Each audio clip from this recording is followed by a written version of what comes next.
Hello, and welcome to the Fifth Quarter AZ. My name is Danny Neal, and I will be one of your co-hosts today. We're looking for an exciting show today, and as always, I can't do this by myself. So I got to bring in the man with 400 wins, the coach, Mr. Tyrone Johnson. How you doing today, man? Coach, I'm well, man. How you doing? I'm doing great, man. We had an exciting day of basketball yesterday. What was it, 6 Flag High Coconino games? Yep. And so both schools played hard, and it was just fun to see the athletes from Flagstaff get out there and go to work, man. Yeah, most definitely. And then, nowadays we're doing it to where the games are split. Like when we go and we play at Coco, the boys will play on one night, the girls will play on another night. And traditionally or historically, we'd all play on the same day. And so it was good just to get that vibe back to where, if you're a basketball lover, you got there at 11 a.m. and you stayed till about 9 p.m. And so it was just a great day of basketball. Packed house, man. Yeah. It was like it used to be. Yeah. And before COVID hit. And so it was fun, and we were happy for that. But I'd be remiss without me personally congratulating you on your 400-plus wins now. You got your 400 wins back in 2024. It's 2025 now, and you continue to accumulate them. So congratulations on that, and looking for another 400, man. Yeah, well, I appreciate that, Coach. I definitely appreciate that. It's just been fun. It's been fun, still enjoying it, you know what I mean? And, obviously the credit goes out to the girls that came through the program and that's done put in the hard work and that's done helped us get these victories. All it means for me really is that I've been there a long time. And so I've been there a long time, but it's been good. But, Coach, the next 400, I don't know that I'll see that. Maybe 500 and something. We'll see about 600. But, I'm not going to be around for 800 and all that. But I do want to acknowledge somebody that has been around for 800-plus, and that's Coach Karen Self. Yes, she indeed. just recently broke the all-time winningest coach record for the state of Arizona in the history of girls basketball. So she's over 836, 37, 38, whatever it is, she made that mark, and now she's the winningest coach in the history of girls basketball for Arizona. Right, and she also has like 8 state championships to go along with that. Oh, at least. So, so it's been a great ride for her, someone who you've done battle with on numerous occasions and have a mutual respect for. Oh, absolutely. So it was, like you said, congratulations to her, kudos to her and her program. And, Flag High just keeps rolling along, too. So, you're in your 19th year. She's in her 35th, I think they said. 33rd, I want to say. Something like that. So, and to put up in that much time is, anybody's coaching knows how time-consuming it is. Right. So to do that and give that back to the community, man, is kudos. So that's good stuff, man. And it's just exciting times now with playoffs and all the winter sports beginning to happen, and getting ready for spring sports to happen, and just see what 25 has for us, man. Yeah, absolutely. I mean, it's crazy that when you look at it, our regular season is coming to an end. Your season is coming to an end in just a couple of weeks, and how quickly winter sports went through. But spring sports start up not this week, but the following week, or at least in a couple of weeks. And so, man, it's still good stuff rolling. Man, it's crazy. Like you had your first football game, and then it looked like you're like 4 weeks into the basketball season. It happens fast, man. But that's all good stuff. But without further ado, we have a special guest on today, someone who's not in the typical sports genre as we like to know, but someone who is in music, in the marching band, and is going to make us smarter. And with that, we'd like to welcome Morgan Benedict. Welcome to the show today, Morgan. We are glad to have you today. Can you please tell us a little bit about yourself? Yeah, I'm Morgan Benedict. I am a senior in high school. I attend Coconino High School, and I'm in the marching band. Right, and being in the marching band, Morgan, could you tell us a little bit about what you do? From what I understand, you're the percussion section lead. Could you tell us a little bit about that and your responsibilities as the percussion section lead? Yeah, so I've been the percussion section leader for 3 years now, And in that time, my duties entail maintaining the drums and all the equipment we use, as well as assisting the other members of my section learning music and helping them learn where they are on the field. Now, before we get to Coach Neal with another question, when you go as far as learning music and stuff like that, that means you obviously know more than one instrument. How do you approach just the different instruments as far as the sound, the tune, and making sure that people are comfortable playing their instrument? Well, it's a little different in percussion. In percussion, you can kind of take one instrument and translate it over to another. So I have been playing the quad drums, which is a set of, it can be anywhere between 4 to 6 drums that you move between while playing. But I've also played snare drum, so I can help my snare drums learn their music. And then bass drum is actually similar to the quads. You just change the angle of your hands. Okay. Oh, I didn't know it was that technical, y'all. I know why I didn't play drums coming up bad as I wanted to. But anyway, a lot of people don't know that marching band is an AIA sport. So you have to follow the same guidelines as any high school athlete, whether it's football, basketball, cheerleading, marching band. You have to follow all the same guidelines, correct? Correct, yes. Yeah. Well, that's, I don't think a lot of people understand that. There's that separation between athletes and athletes. But if you see the marching band, you guys are athletes too. So who choreographers all of your moves? I mean, do you look at Michael Jackson? Yeah, so we have what's called drill. So drill is a list of sets that have like a specific timing that is set up within those sets. And the drill as a whole, you have to have it memorized. But as you're going through each of the sets, you're moving to different spots, doing different things. Eventually, you add music and like the whole thing. But it's written by one of the staff members at our high school. Really? How often does it change? It really depends. Usually, once it's written, it won't be changed unless we have extenuating circumstances like members dropping out or new members joining, or if something just isn't visually working, then it might be changed. So then, with that, as far as the visual and everything like that, how difficult is it to learn the spots and the timing so that the artistic piece can come through in what the leader's trying to really convey to the audience? Well, we spend, after school on Tuesdays, we have rehearsals on the football field.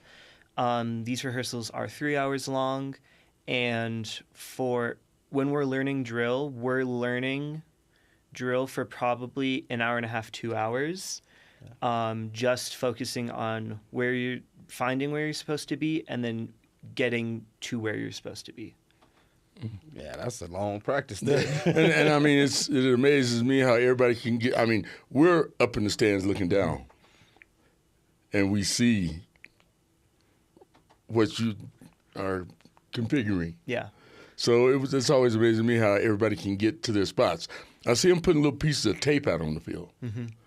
Does that measure so many feet, or how does that work? So what we refer to them as gaks. So they're just little pieces of tape set out at specific intervals.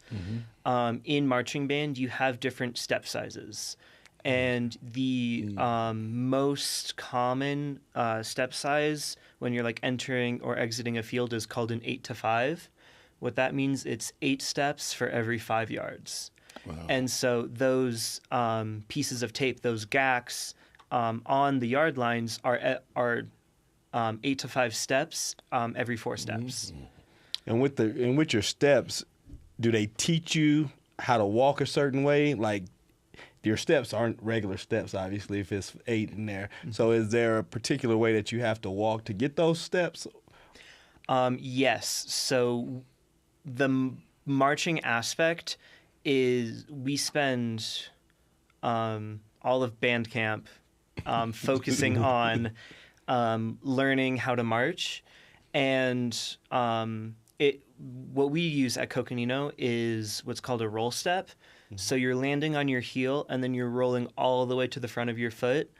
That sort of maximizes the distance you can move. Okay. And that also sets you up for faster movement, or movements where you don't necessarily have a lot of steps that you can take, but you have to reach a certain distance. Mm-hmm. Well, one question I always wanted to ask, you were talking about playing the quads. Mm-hmm. First of all, how much does that weigh? And secondly, don't that strap hurt the back of your neck? So I'm going to answer that second question first. Okay. So we use carriers or harnesses. Okay. So it's metal equipment that it's not putting strain necessarily on your neck, but it's more like your shoulders. Mm-hmm. And so the harness goes over your shoulders and then down to the belly plate is what we call it. Okay. And then from the belly plate, there is an attachment that attaches to the drums. Depending on what drums you have, the attachment is different. For my tenors, I have little hooks that just slot into my drums. But we have a couple of drums that it's more of the part on the drum is like a cylinder, and the part on the harness just like slots into it. And that lets the drum like rotate. Mm. And how much do they weigh? My tenors, I believe, weigh about 30 pounds, but they can, depending on how many drums you have and a whole bunch of other factors, they are more or less. And you're out there doing your steps, getting your 8 steps in and doing all that while carrying 30 pounds and not missing a beat. Yep. You are an athlete. You are an athlete, no doubt about that, man. Morgan, do you think that Coach Neal could wear that quad with the 30 pounds and be able to march like you guys? No. I don't either. So that good answer. I don't either. And you're right. you are right, man. I mean, it just amazes me. I don't think people understand that. And I've always felt the same way about the tuba. Yeah. My friend Victor, he plays the sousaphone. Mm-hmm. That's the one that it wraps around you and it's the big bell. Right, yeah. His sousaphones and tenor drums, the quads, are about the same weight. They're the heaviest instruments that we use. And honestly, I think sousaphone is worse because it's all on one shoulder. Because at least with the tenors, it's on both, right. But the tubas are all on one, which... Right. And it's the same one all the time. Yes. Same. And you're trying to do these dips and these spins and be like the Gremlin marching band. Yes, indeed. No, that is amazing to be able to do that. Mm-hmm. And you also play, is that the xylophone? That was a marimba that I was playing. Okay. So a marimba it's the same setup as a xylophone, but it's bigger, and it has a different, like, distinctive sound to it. It's a lot more mellow than a xylophone's, like, sharp sound, if I had to describe it. So is the one you talking about, is it the one that kind of got, like, the hollow tubes on it? Yeah, so typically all mallet instruments, there's a lot, but any mallet instrument that we will play has hollow tubes at the bottom, because that allows the resonance of the bar to be magnified to a point where you can hear it. Okay. Okay. So you said you've been like your section lead for 3 years. You're a senior in high school. What are your plans after this? Do you plan to go to college to do this? Are you looking to do it professionally, as a profession? What's on the horizon for you? I'm planning on going down to Tucson and auditioning for the College of Music at the University of Arizona. And then I also want to join the Pride of Arizona, which is the U of A marching band. Yeah. Okay. Hey, that's good stuff, man. And I noticed that you've been, to Disneyland a couple times. Yes, my sophomore year, so 2 years ago, we went to Disneyland. Originally, the purpose was to commit to workshops where we're learning about our instruments and helping us get better at developing our talents, but we didn't meet a number minimum, so we kind of just went to Disneyland. Well, what happens in Disneyland stays in Disneyland. So that's interesting in that aspect. But when you talk about the numbers and everything like that, over the years, have you seen an increase in your numbers? Have you seen a decrease, or has it been steady as far as the people that's coming out for marching band? Well, we definitely have had our numbers fluctuating. I think my freshman year was the largest numbers that we had, and that was mostly because dance was considered part of band. Okay. And the dance line would come to our rehearsals and perform with us. Okay. But sophomore, junior, and then senior year, we've definitely got smaller sophomore year, and then we've been growing since. Okay. Okay. Yeah, it amazes me how some years we go to flag hat games, and some years they can make FHS, spell it out with bands. Sometimes I guess you can just go FH or something. I don't know. But so how many band members is what you're shooting for to be able to accomplish what you want to accomplish? Are you talking like the minimum Numbers. for like competitions or? So is there a difference? Yeah. So in competitions, there are different divisions that are based off of the size of your band. Oh, okay. There's two main circuits in Arizona, Arizona Marching Band Association and Arizona Band and Orchestra Directors Association. They do two different competitions, well, series of competitions rather, and they classify them differently, but they're based off of size. So the smaller you are, you're competing against small bands or medium bands or big bands. And that allows the smaller bands to not be drowned out by some of the bigger bands. As far as Disney is concerned, it's not just the band that is going, it is the entire music program. So band, orchestra, and choir are all going to Disney this year. Wow. So with it being an AIA recognized sport and stuff, how do you qualify for like the competitions, or how are you acknowledged? Do you have a state champion? Is it just is there a competition champion? Can you enlighten us a little bit about that process? Yeah.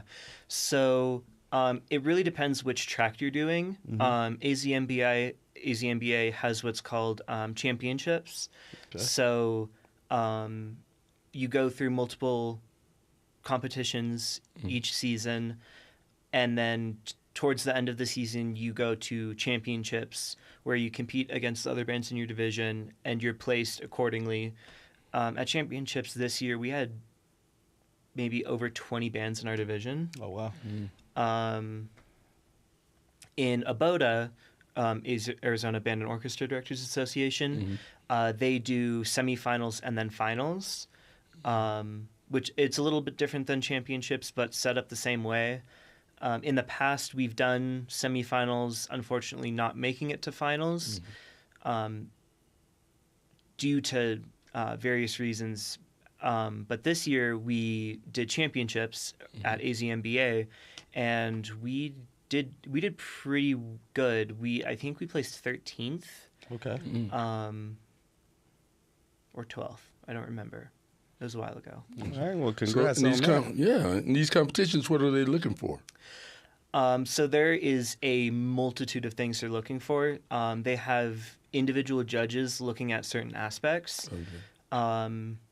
Many of the categories include things like auxiliary, percussion, general effect, musical effect, and then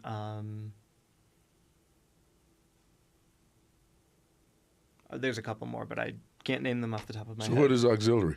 So a band's auxiliary includes anyone who isn't playing an instrument. So if you look at a marching band, you'll see people waving flags or sabers or rifles or even twirlers. Okay.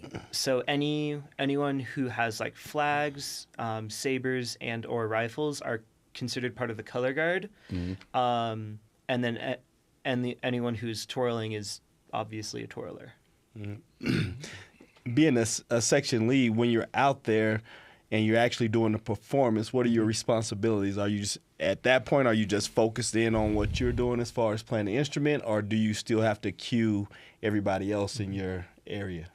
So I'm not in charge of cueing really anyone. Okay. And any student that would be cueing would be one of our drum majors, who are the people that are conducting us all. So is that the people that's up there doing this? Yes. Okay, I got you now. Doing what? They got to do this, right? Something like that. But during a competition, it's really everyone's job to be watching each other. Okay. Because we're supposed to be like facing forward all the time. We have to use our eyes to look at where other people are. Okay. There's been a couple close incidents where I have almost run into a couple sousaphones, and that wasn't fun. But yeah, during a competition, it's really about watching our drum majors, which are the people conducting, and then watching the people around you just to make sure you're where you're supposed to be. Okay. How do you get to be a drum major? So it's different for every school, but at our school, there is a audition and interview process you do the year before. And unfortunately, that means only sophomores, juniors, and seniors can do it because you can't. Yeah. But the audition process includes being able to conduct. You're given two songs in two different time signatures. That's two different ways that the beats are organized. And then you're also given a song where you have to find where the beat is and then conduct from there. You also have to be able to conduct the national anthem. Okay. What's been kind of one of the most memorable things for you as you look back over, your high school career? That's a tough question. I feel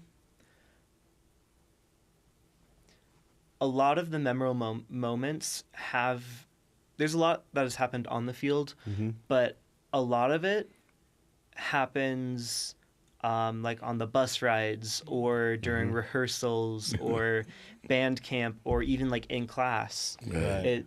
A lot of the moments are just like playing Cards Against Humanity on the bus down to competition, or playing a singular game of Uno for 4 hours. Right. That was a rough one. Yes, indeed. So how did you get into music anyways? I mean, is your family very musical, or did you just one day say, hey, I want to play the drums? So I'm the youngest of three, and my eldest brother, Logan, he joined band when he was in middle school, all the way up until his freshman year of high school, and then he stopped there to focus on football and other things. And I decided that I wanted to do band because it looked fun. So in middle school, I joined the band. At Sonawa, I was taught by the Colvards. They've since retired, but they taught me a lot of percussion. And then once high school came around, that was my first year of marching band, and that was a large learning curve, but it all went up from there. Yeah. Well, that's good. How is it out there in those cold winter nights? I mean, playing how they got the dome. They play in the dome. You guys got to get out there in the elements. Yeah, so playing in the cold is difficult for a lot of reasons. For example, if you can't feel your hands, it's kind of hard to play drums. Yeah. In some of those cold nights, I've had like the tips of my drumsticks shatter. There's a couple sticks that I have that are the head of the tip is made of plastic, and that just produces a different sound. But yeah, it shattered on like the first thing that I played. Really? So I had to have a backup pair of sticks for that game. But we've had several games where like my drum heads will like frost over, and it mutes the sound a lot actually. Wow. So you have to play louder. So what's your typical, I guess, season for marching band? Is it strictly fall, like a fall sport, or is there any spring activity or anything like that? I would say, yeah, it's a fall sport. We start late July in band camp, and then we play all the way into November. Championships was the first or second weekend of November, so it's quite a long season. Yeah, that is a long season. And I think I heard you say you practice once a week on Tuesdays? We practice once a week on Tuesdays, but we have a class period during the day, the band class. There's the band class and then the percussion class.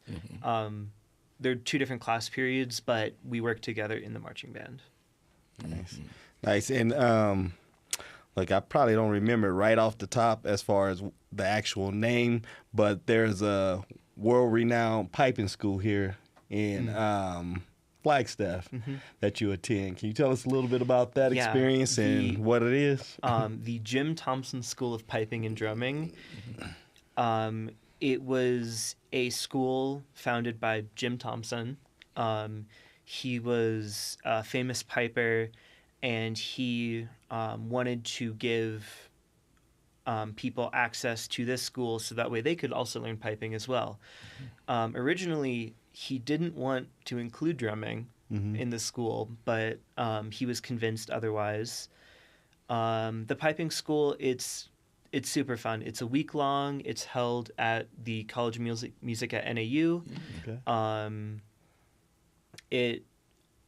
You're surrounded by a bunch of other drummers of various skill levels, and of various ages as well. I'm typically, when I go, I'm one of the youngest, and there's, people who are already like retired there, and our teacher, or at least the teacher that I've had for the past 2 years, his name is Gordon Brown, and he's a famous drummer in pipe band circles. I'm pretty sure he's won like world championships a couple times. He's a great drummer. Wow, that's awesome. That's good. So, how is it the night of the Flag High Coconino football game when you got both bands there? It's really fun. So our football teams might not like each other, but the bands, we're really supportive of each other. We play songs together. It's become a tradition to play Sweet Caroline after the halftime show at the rivalry game. We play a couple drum cadences together. It's all of rivalry week. We're talking back and forth. It's super fun. Yeah, you said earlier too about some of your favorite memories happened away from the field. How important is like team building, bonding, camaraderie within marching band so that you guys can, work together and put out an effective product? It's super important because if you don't have the established trust, it's very difficult to trust that you're going to be moving backwards while not looking backwards and pray that you're not going to hit a sousaphone. Right. The stuff that we do off the field, we hang out in the band room before rehearsal or football games. We talk to each other in class and like out of class. It's a very it's a family environment. We've really made something that is very rare, I think, outside of sports teams and stuff like this. Right. It's more than just like friends. It's like a family. That's awesome. Now, I've watched the movies like Drumline and all that. Are there really competitions like for the number one drummer and two drummer and? Yeah, so we have what are called chair tests. So percussion doesn't really involve itself with chair tests, at least at Coco. But during the concert season, our wind players, so the brass and the woodwinds, they have chair tests where they will be told to play specific excerpts from the songs we're playing, and then depending on how good they do, they're put in an order from first chair is the best player of that section, and then last chair is the worst. Not as talented. What's your favorite song to really go in on? Well, we change what we're playing every year, and like every concert cycle. During marching band, just this last season, we did a show about Dia de los Muertos, and we played a couple songs. But I think my favorite song was our second movement. That was the one that I was playing marimba on. It was a very lyrical piece, and it was just super fun to be able to play in what's called a pit.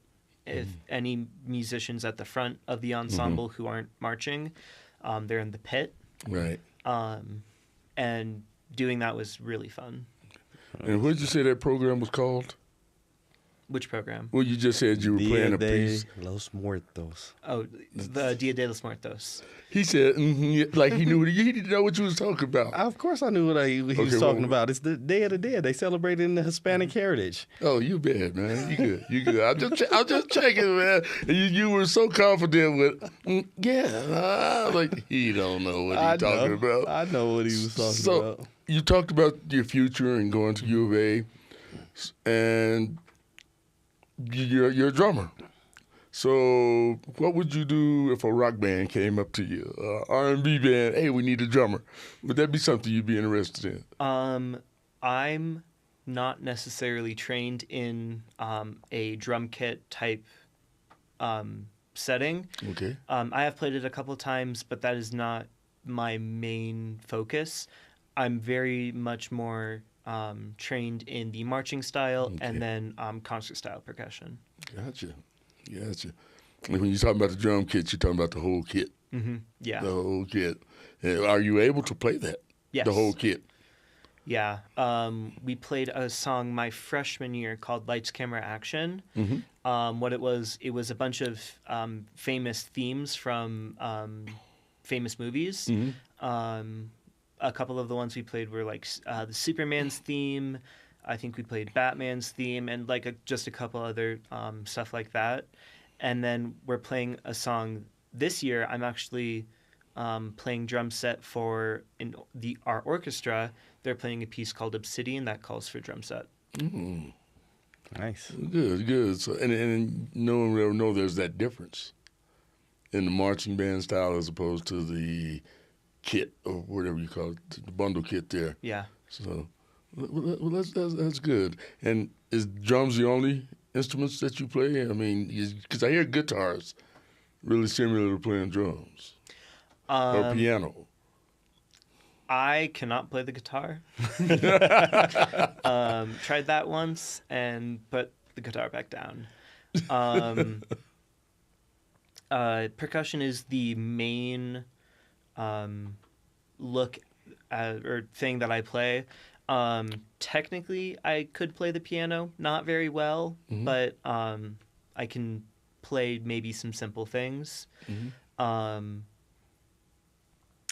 But most of my musicianship is tied into the drums, but also stuff like the keyboard instruments as well. Yeah, well, don't worry. He can't play the guitar either, so he can't play the guitar. He can't play the drums. He can't play the piano. So Wait, I did start out playing drums, but I never got past that little rubber pad they give you the sticks. So yeah, I'm gonna leave that alone. But you know, Morgan, it's that time of the show where Coach Johnson has a question for you, and the time of this show is called our Coach Johnson's Golden Nugget Question of the Week. What you got for him, Coach? All right, Morgan. So going through this and, being a lead, can you give us some examples of what you've learned through marching band throughout your high school career that you'll take forward with you into life into college? I've learned many skills from marching band that I might not have necessarily otherwise. One of the most used skills that I have in my repertoire is just the way that you present yourself while you're speaking to people and the way you're speaking to people. As section leader, it is my job to make sure that my section knows their parts, and to do that, we do something called sectionals. So that's after school, it's just me and my section working on our music, and there's no teacher, there's no staff member. It's just me and my section, and it's really in that time where I have to focus on the communication and making sure that my point is getting across, but I'm not being like mean to my section or turning them off from the music. Right. That's awesome. Look, I can take my notepads out and take a few notes from that and take that over to my team that I manage. Some people that I manage, though, they difficult. I know that feeling. Yeah, well, and you know what? That you just said is something that you're going to need in whatever jobs you get. Yeah. Whatever. That's just so important is the communication skills. Yeah. And to be able to do it the right way. As they say, it's not what you say, it's how you say it. And to be able to understand that at a young age and build on it is special. Because there's a lot of adults that don't know that. So, we're really impressed with what you have done and what you're doing. I always like to say on this show that we like to get smarter. And especially when it comes to marching band, things like that, we got smarter today. So we want to thank you for being on the show. Yeah. We want to just wish you good luck as you go forward. And now when I'm watching the marching band, I'll understand a little bit more about what's going on. Yes, indeed. So now I echo those sentiments. We definitely appreciate you taking the time and coming into the studio and speaking with us today. You're very well spoken. Just your whole affect is positive, and we wish you nothing but the best moving forward. I know there was one thing too before we go out. Are you guys doing a fundraiser? That you want to speak about a little bit? Yeah, we are currently raising money to go to Disneyland this year. We've been invited to attend music workshops where we will learn more about our instruments and learn just how to play them better and become more developed in our musicianship. That fundraiser is still going on.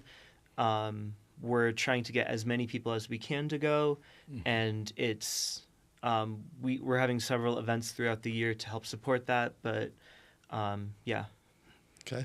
Yeah, we want everybody to get out there and really support that, and let's help these young student athletes get out there and get to Disneyland so they can keep honing their skills. That's right. And I just got one last question that just came to mind. So you're a senior, you're leaving. So how do they appoint the next one to take your place? So the way that section leaders are decided upon is similar to how drum majors are. We have an audition where we perform a piece of music to show our skill and our dedication to music, and then we have an interview process afterwards where we talk about in these hypothetical scenarios, what would you do, or what would your goals be, and stuff like that. And we have multiple people audition every year for section leader, but I think it's really the interview process that narrows it down. Okay. And you've been in there for 3 years, so you've had to go through this interview process for Yes. 3 years. That says a lot about you, young man. A lot about you. So, but once again, thank you for being on the show, and we wish you and Coconino Marching Band all the luck in the world in the future, and you as you go forward at U of A. Yeah, thank you. It's all been right. wonderful to be here. Yes, yes. Well, once again, it's nice having this young man on the show. I know this is a sports talk show. Marching band is a sport. So thank you very much for being here. Coach, I done got smarter, man. Yeah, man. I'm smarter, man. Look, that ain't hard to do, but I'm glad that you got smarter. Look, I even got smarter today, Yes. so we'll take that. Yes, indeed. Well, that's good, man. That's good. So Well, shoot, Coach, it's that time. it's that time, man. Yeah, look, we appreciate everybody joining today, watching the program. Be sure you Subscribe. Hit that like button. Let us know if you like what we're doing. If you got some guests that haven't been on the show, somebody that's doing some great things in the community, and you'd like to see them come hang out with us and talk a little nonsense, hit us up. But other than that, y'all know what time it is. You ain't got to go home. But you got to leave here. Peace.